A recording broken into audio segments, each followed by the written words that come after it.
Music by Chandan Singh.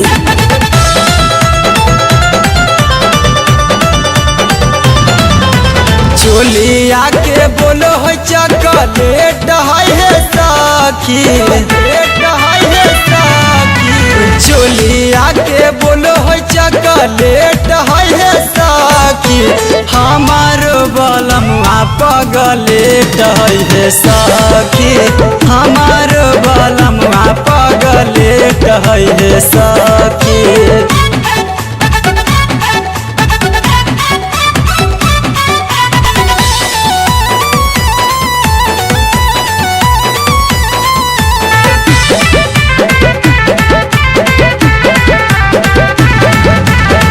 सुते नाही दो है रतिया करो है डरामा, गूगल पे देखो है हा बड़ा मोकामा,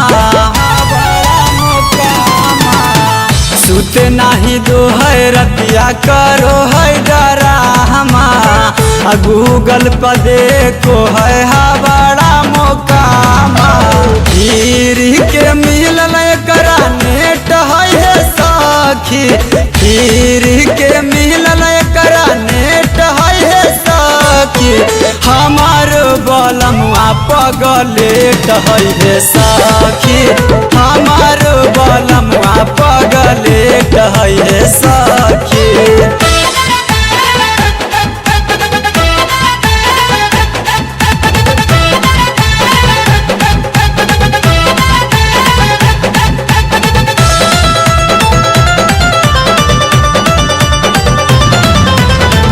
आलू के आम कहे बैगन के केला, गेल पगलाए पियवाया मनया लबेला,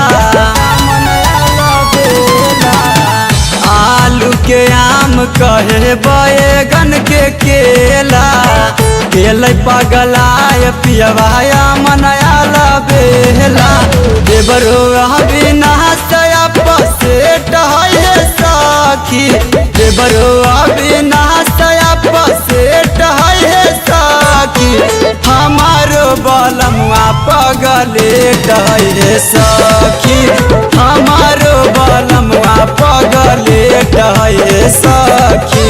चोलिया के बोलो है चॉकलेट है सखी, चोलिया के बोलो है चॉकलेट है सखी, हमार बलमुआ पगलेट है सखी, हमार बलमुआ पगलेट है सखी।